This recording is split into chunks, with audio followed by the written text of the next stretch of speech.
Well, welcome. I'm glad you're all here this morning, kind of a drizzly, rainy day. My name is Linda Rowe, and some of you haven't heard me or even seen me much, but I'm really glad to be here today. So we're going to start with a prelude, and this is there's two pieces that I have, a prelude and a postlude today, and it's from this collection that this woman created from some Thomas Merton writings. So Thomas Merton was a contemplative Catholic monk, and so we're gonna, hopefully this will help to set our morning for us. So just enjoy.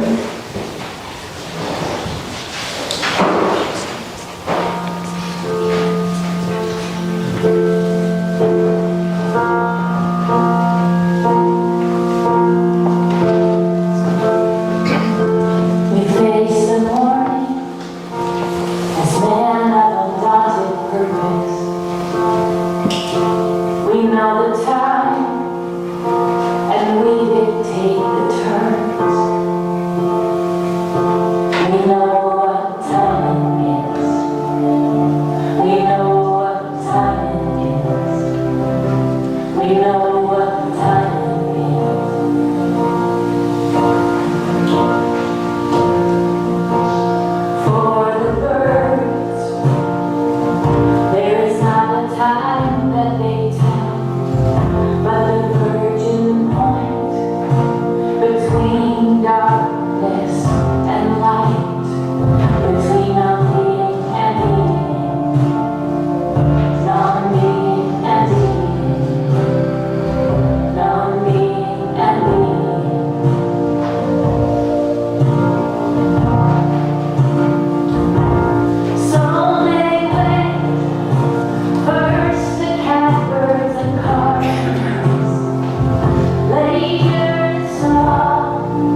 of the bird, announcing the difference between heaven and hell.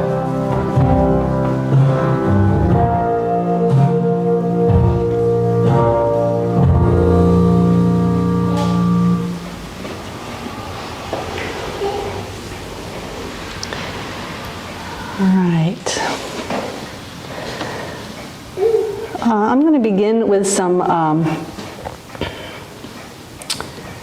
invocation prayers. So you can just sit back and want to, again, just kind of give us a chance to settle ourselves from the week, and you don't have to, not a big requirement for you at this point. You can just take in and just listen and settle yourselves. So this is their chants, their prayers. They're really a chant, they're invocations, so they're invoking that this time that we have today is time that is well spent, that I'm able to speak well and that you're able to receive well. And the last one is a chant on peace, which is, we can always use that. So again, just take in, and then we'll follow with just that moment of silence that we're probably more familiar with. So we'll just go right into that when I'm done. Shri Guru Bhyo Namaha Hari Om Ganana Antva Ganapati Gum Havamahe Kavin Kavinam Upamashravastamam Jeshtarajam Brahmanan Brahmanaspata Ana Shrinvanu Tibisida Saranam Mahaganapataye Namaha Prano Devi Saraswati Vaje Pirvajini Vati Dhinama Vitriyavatu Ano Divo Brihataf Parvatara Saraswati Yajata Gantu Yagyam Havan Devi Jujushana Gritachi Shagmano Vachamushati Shrinotu Vagdevye Namaha Om Sahana Vavatu Sahana Bhunaktu Saha Viryam Karavavahai Tejasvina Vadhitamastu Ma Vidvishavahai Om Shanti Shanti Shanti.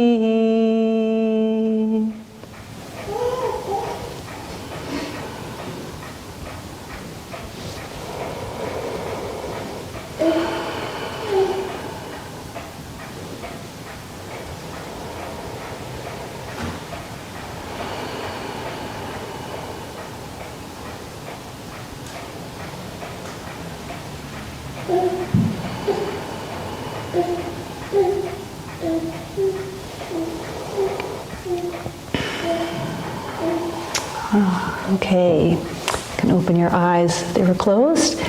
We'll take a moment to set to light our chalice today, and let's see, who's near the edge? Randy, would you like? Oh, Joshua, do you want to? Joshua raised his hand. No. Come on down, Randy. Light the chalice, please. I would love it if you could do that.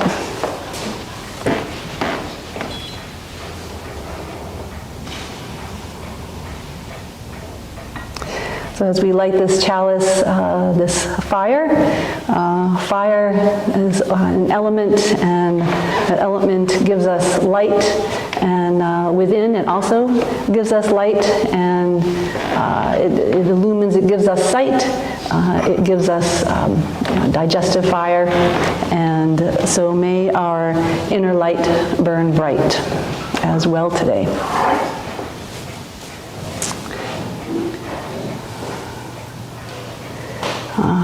Okay, so for our opening words today, I'm going to try to set a scene for the rest of the service, and to give a little definition and some framework to the rest of this service, because like a lot of things that I do, they're deep, deep studies that I do, and so it's really hard in a 15-minute talk to kind of get it all in there. So, so hopefully, though, we can make some connections, because a lot of this stuff that I'm talking about is certainly, all of you are probably somehow familiar or connected, or you have your own insight about it, which is great, because it's just, hopefully this will build on it.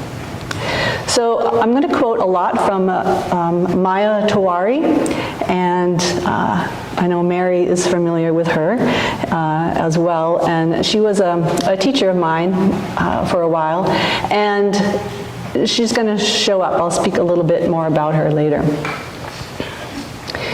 So she says, if we do not have a basic comprehension of our indelible relationship to the cosmos, it would be extremely difficult to maintain our awareness, and thus our priority for love, happiness, harmony, and wellness, even when we are committed to doing so.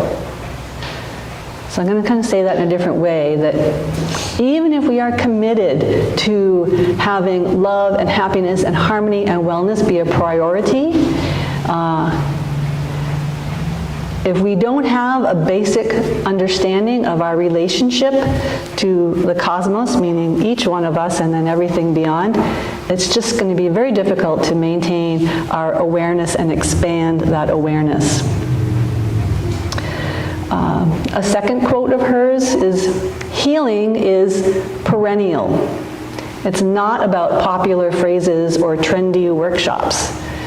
All healing is rooted in the cultivation of personal awareness. And you're going to start to hear some words repeated through this service. This one is a definition on cosmic memory. Cosmic memory sustains the entire universe. It's the collective memory of all species, matter, and energy in the entire universe, refined through time. It's the cumulative universal experience refined from the first minutia of manifestation through the present into the complete future. It is our universal nature, which is forever resonating with our personal cognition. So it's that combination of the outer, the greater than us, and then our individual piece. The cosmos and the body are variants of the same energy pattern. Energy and information fluctuate unceasingly between the tissues of the body and the cosmos. Basically, you know, what we think of as our boundaries of our body, not so. And lastly, food is inert energy.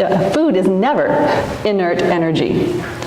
Although we pluck it from the earth, prepare or cook it, food holds an irreplaceable and complex set of memories that inform the vital functions of the body, the mind, and the spirit. Created from timeless generations on this planet, food is a living instrument of peace, health, prosperity, and consciousness. Food precedes all creatures in the order of creation. All right. Let's take a moment and share our voices together in song. David's going to assist with some guitar. And so this is hymn number 175. So I will say that, you know, my service is trying to be in line with our topic, our theme for the year on earth care, and this is my take on it. So let's stand as you can and join in voice.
my service. I'm done. So hopefully, if you're a word person, you're taking in the words of the prelude, the words of the postlude, the words of our hymn today, all hoping to kind of bind together and create this whole idea to share. So, okay, finally, now. My service is called By Harmony, From Harmony, For Harmony. I think that's the way it goes.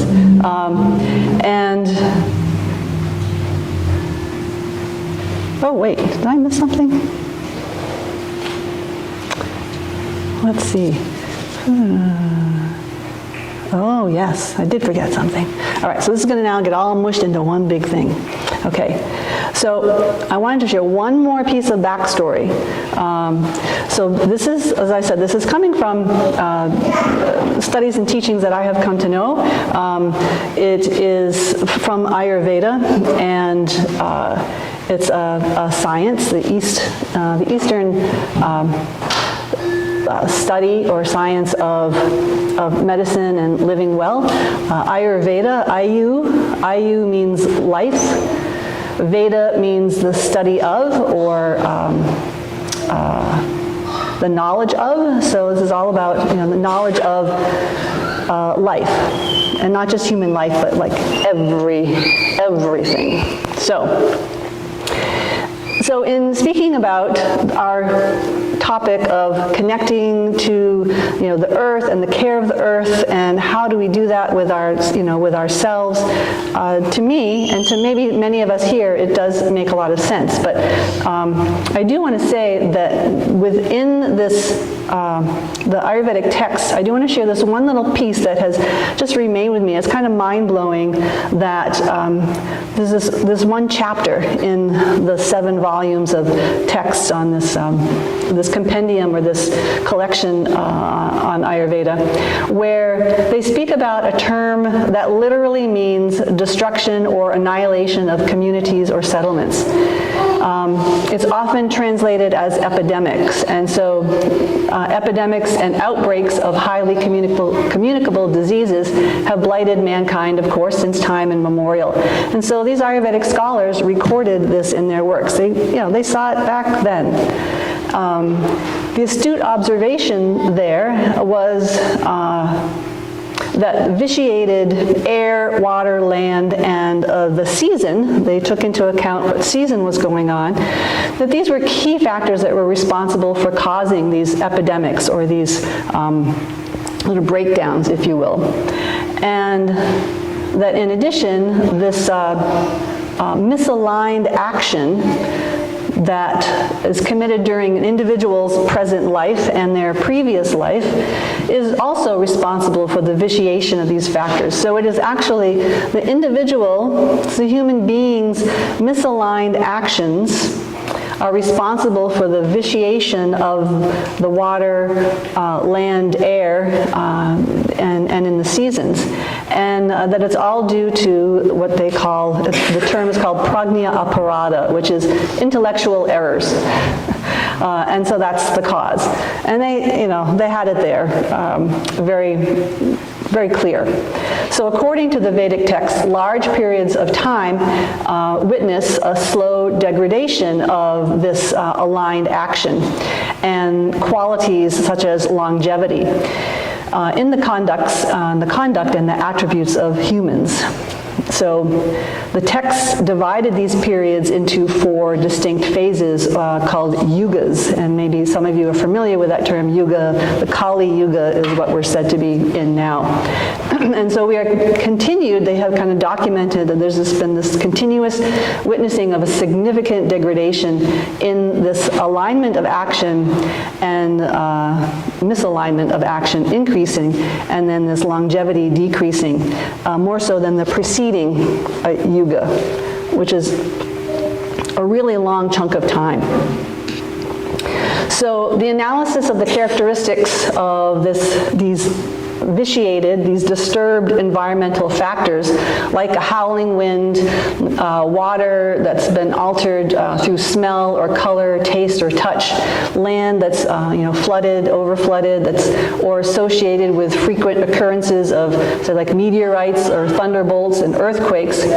These are some of the acts of nature that result in, of course, significant death toll the world over. And environmental changes caused by man's interference with the ecology and our environment in which we live, as well as pollution due to depletion of natural resources, may be the cause for the destruction of communities and could justify this attribution of action giving here as it's the reason. So again, it's just astounding that it's been known. This is not new. This is not new. That's what I'm saying. So with that, according to Ayurveda, there's a principle of the 5 elements. So each and every physical thing in the universe is composed of the same 5 elements: earth, water, fire, air, and space. So thus we're formed from the same ingredients as a tree or squirrel or a grain of sand or a drop of rain. The earth is our physical body and water is its fluid. Fire is the acids and the enzymes of the body. Air is the prana or life force and breath. And space is the vibration of all vital systems together, all of it working together. The 5 elements in our foods nurture the 5 elements in our bodies and sustain proper functioning of our tissue memories. The smell of earth instills a fresh memory of scent. Water brings forth our memory of taste. Fire enables us to digest the universe and to transform it into cosmic intelligence. Air allows us to feel. Air allows us to feel, to touch, and to perceive reality. And space gives us the vibratory power to intuit and to know truth. So it's interesting because from working with someone in a consultation, we're often talking about how these elements of the outer environment are expressed in us, so that the water element, of course, is expressed through the plasma, all the fluids of our body. Fire is that digestive fire. It's that that chemical reactions that happen in our body from enzymes and processing at a cellular level. The earth, it's our structure, it's our bones and the gross, dense part of us. And air and space, air is what moves things through our body, and space are the channels. We're filled with channels in our body. So again, there's this wonderful macrocosm, microcosm kind of, sharing and reflection. And so that these elements, they do nourish us. So again, switching around our Western perspective of food and what food does and what it has to look like and what it has to taste like and how we have to satisfy our desires, that really what we want to get to is food as fuel, but not just non-tasting fuel, but fuel that does provide for our senses in a way that nourishes the body. So when we recognize this integral connection, that we are sustained by the 5 elements of nature, we understand that each bit of food is a blessing from Mother Nature. And this realization is then the beginning of our life's practice, or a wholesome life practice. It's the point from which we start to build the foundation of a healthful and spiritual life that's dealing with the inside, but also the outside. So Maya Tiwari, as I'd mentioned, she is a world-renowned international speaker and educator on Ayurveda, and she's authored many books. And she has come to understand this theory. Her sort of approach to Ayurveda includes this cosmic memory. And which you said is informed by the Vedas, by those texts of knowledge that discuss and explore divine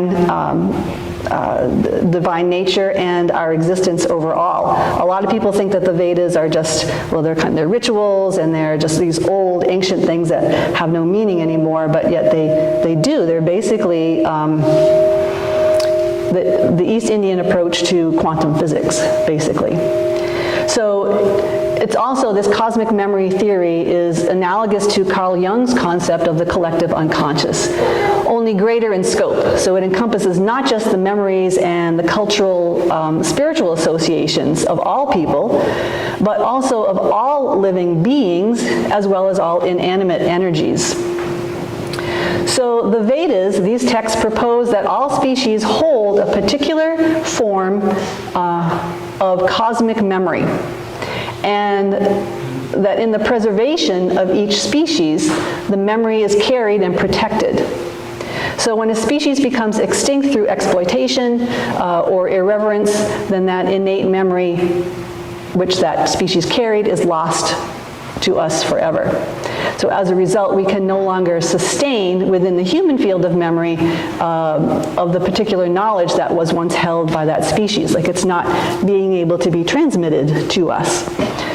So the Vedas tell us that our tissues remember their preordained functions. Just as the food that we eat remembers its structure and purpose and conveys that information to our bodies. Cosmic memory is held and refined by the genetic code, the DNA, or molecular structure of all life forms. So we call our own genetic memories into consciousness and honor them by the foods we choose and how we prepare them, how we treat the land, how we breathe, and how we listen to ourselves and the living universe around us. So again, it's really interesting. It's, recognizing that that subtle piece of that cosmic memory, or just that idea of recognizing what's in the food, and the food knows what to do when it's eaten and when it's consumed, and our body knows what to do with it if it's a whole natural food. And it's more than just nutrients that are exchanged here. And to understand that subtle, seemingly kind of out of our frame of conscious awareness, how that impacts and how that is connected to everything else around us. I'm talking really big here, going really small and then really big. It can be hard to wrap your mind around. It's not something we just sort of think about every day, but it's fun to think about and to explore and let your mind go there. So in addition to ancestral memories that each species carries, its own block, it also carries like a block of cosmic memory. So it carries what's important to it to do its thing, but then it also carries a piece of like the greater cosmic memory. So more than the inherited knowledge necessary for that species to provide, this cosmic memory block is the gift that each species brings to the planet. The spider's instinct in the brain to spin webs is informed by the ancestral memories of the species. There are the furry creatures who build dams, and they know how to do that. There's the mountain goats who are able to defy gravity and stand upside down in the Himalayan peaks. But these are ancestral skills that are carried in the greater cosmic memory. And so an example is, I think, the cow. So the cow is very revered, of course, in India. And we may not really understand why that is, but it is said that the cow is the protector of the sacred scriptures, the sacred texts, the sacred, again, cosmic information. And the cow is a species that holds the cognitive memory of these spiritual teachings. So by protecting the cow, we may become inspired to study the scriptures or even cognize the meaning of the sacred lore. So the elephant, and as such, the elephant holds the first knowledge of the earth's herbs and plants. And so the preservation of this species may grant us the wisdom of its cognate knowledge of herbs and plants. So when we lose animals in our earth, when we lose plants on our earth, when we lose resources, it impacts us more than just the user ability, consumer ability level. So what I love about Ayurveda is that it is the amount of effort given to be as explicit as possible to show the connection between human beings and the earth, and that there is no separation between the two, the universe as well, and ourselves. So we are made up of elements, right? We are made up of that star stuff. And it makes Carl Sagan's quote, perhaps you've heard this before in peace, I'm kind of paraphrasing, that we are the universe experiencing itself. It kind of makes that comment more grounded and more real to me by understanding what's happening at that subtle level. So our vital tissues are continually being toned by nature's rhythms, with or without our awareness. Whether we agree to it, whether we recognize this, whether we acknowledge it, it's still happening. And by taking in nature's food in harmony with the seasons, then we're able to foster really a great deal of strength within the body and develop a kinship with the seasonal rhythms. So this is a part of that thing that is said to have being lost, and this is what Maya Tewari speaks to, is that, and our prelude spoke to that too, about the ticking clock and the thermostat and the lights, and we're not attending to the birds who care nothing about any of that stuff, and not attending to the seasons, and not attending to those more subtle rhythms. So if we are going to care for the earth and make things better, we have to take care of ourselves. And I know that for several people here that this is not news. Still though, we can often be like the 5 blind people who are trying to describe an elephant. They each have a partial description of it, but they haven't put it all together or seen the vastness of the big picture. But again, that's what we're here for this whole year. This whole topic is to explore all these facets of caring for the earth. So food also feeds the mind as well as it nourishing the body. Once the body is properly nourished, then the mind is fed. Fulfilled with essential nourishment, we can easily transcend challenges to reclaim then our consciousness. Once harvested, consciousness influences how we respond to each and every circumstance and experience in our lives. So it's kind of like trying to raise our awareness bar, and knowing that the food supports you in that. So health and healing and harmony are the ultimate results of nature's essential nourishment. So we have to remember that we are essentially created from harmony, by harmony, and for harmony. And that knowing that the mind is not separate from the body, right? That the subtle body is no less important than the gross body, and I'd say these days it's really needs to kind of come up into more, it needs to be more important, I think, at this point. And we need to expand the light of awareness to also see that the oceans and forests, rivers and lakes, all of the regions around the world are also seen as no less important. Again, the microcosm and the macrocosm reflecting each other. And of course, many indigenous cultures have a similar worldview, and Ayurveda obviously is not the only one, but it's the one that I've been able to spend more time with and understand. And what we are really talking about ultimately is healing ourselves, healing the earth. Again, not in some trendy fashion, not in some superficial level here or singular, small little moment. It's this perennial, right? Healing is perennial. So again, it's easy to slip into the superficial kind of meme like gems about healing and stopping right there. But healing is the term I use because it means to become whole or to align with the source, with divine, whatever you want to call it.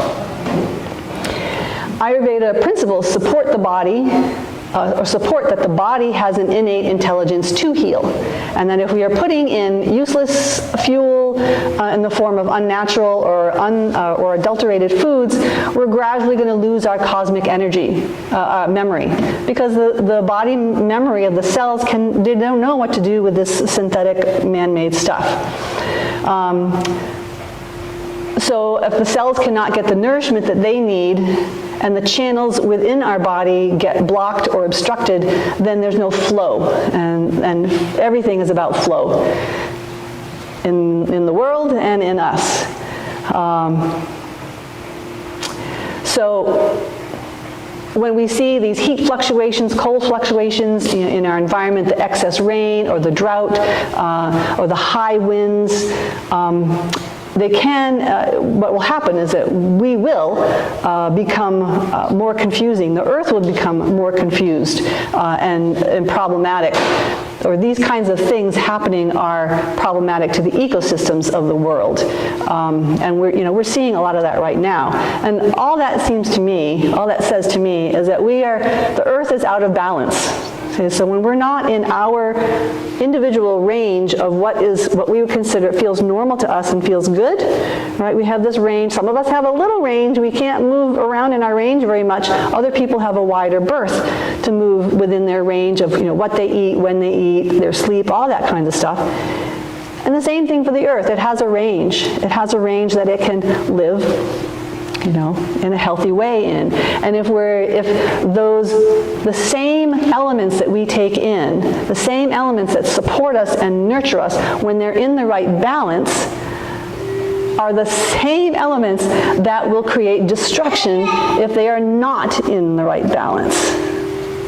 And that is, that's the mind-blowing thing of the simplicity of this, but it still take a long time for us to learn that.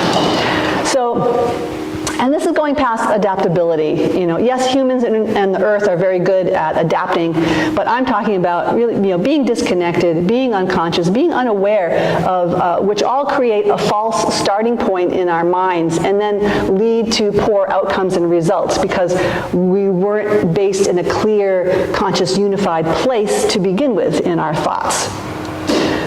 So, what to do? What to do with all of that? Well, I'm just going to offer up a few things, 3 points that you can take away and whatever resonates with you, go with it. The first one, of course, is I'm just going to keep it really simple, eat cooked whole foods in season as often as you can. Do that part of taking care of your body in whatever way you can, to whatever degree you can, and just do the best you can with it.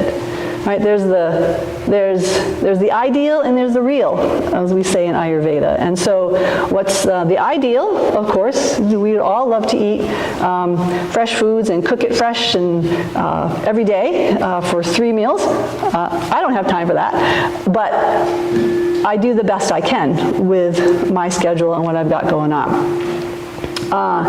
Because it's the real food has the elements that we need to live. So that is like a real ground kind of building block level to work at. And you think, well, how is that helping the world? Well, it is. Just do it. Okay. Second one, take care of your inner environment. So beyond the food part, there's another inner environment. So doing things, finding some meditation practice, some work where you can work at being more present and more aware. Just sort of upping your game to whatever degree you can. Tapping into cosmic memory. Maybe that's of interest to you and you want to try to, what happens if I try to think about that or try to rest in that idea of cosmic memory. Honor slowing down, right? So we're counteracting our fast-pacedness of our world. Sometimes we have control over some parts of it, sometimes we don't. So the parts that you do have control over, how can you honor slowing down? Because nature, right? Nature doesn't speed up. It doesn't speed itself up. A blade of grass, it takes its time to grow, and it doesn't say, oh, I better hurry up before the next blade of grass gets taller than me. Dandelions do that. Dandelions like to get nice and big and taller than everybody else. But that is built into their nature. But they don't rush that still. So just taking these lovely, simple teachings from nature. And also begin to be open to dig a little deeper perhaps, to release as much as you can that is no longer serving you or the earth. And in whatever way, shape, or form that is for you. Whatever rises to the top of like, oh yeah, I don't need this anymore. We were talking about, cleaning out our closets. You can start there. You can also clean out the clutter of your mind as well. And the third piece, the third item that I have, or suggestion, is to practice living peace. So Maya Tewari talks about her program is living ahimsa, living peace, living nonviolence, living compassion. So practice living peace wherever you can in your life. And then continue to expand out and practice it in areas of your life that you haven't yet. And to close it off in our closing words, bring it all together. And then the postlude, I'd really like you again to listen and sit with the postlude, because hopefully it will help bring it all together. So in closing words, again from Maya Tewari, through the practice of living ahimsa, or living peace, we can safeguard our food source, stemming from the health of our lands, rivers, skies, and atmosphere, in order to prevent the current dilemma that is insidiously poisoning the body, mind, and spirit of our population. Through the practice of living peace, we can stop the rampant violence, disease, and despair in what's left of our communities. Exploring our interpersonal wisdom will help us to heal by awakening our ahimsa, our peace, consciousness, and invoke our sense of awareness.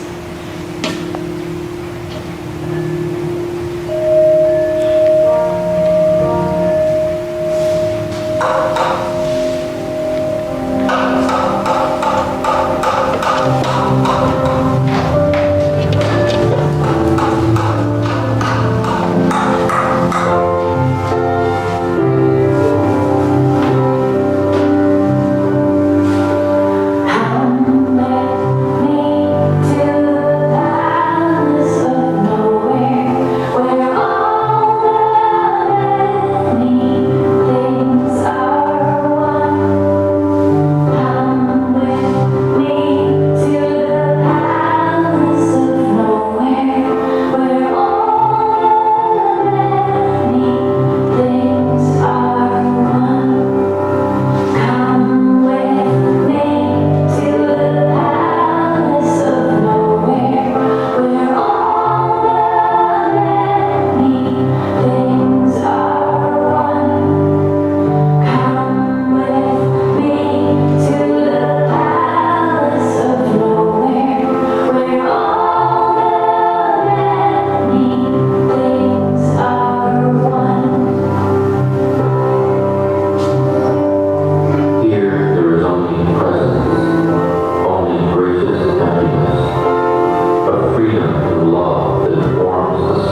you'd like to show your support, please hit the like button, subscribe to our channel if you're not already subscribed, and help us out by sharing this message by clicking the share button. If you'd like to make a monetary donation to UU Church Holton, there is a link to our online donations in the video description down below. And again, thank you so much and have a blessed day.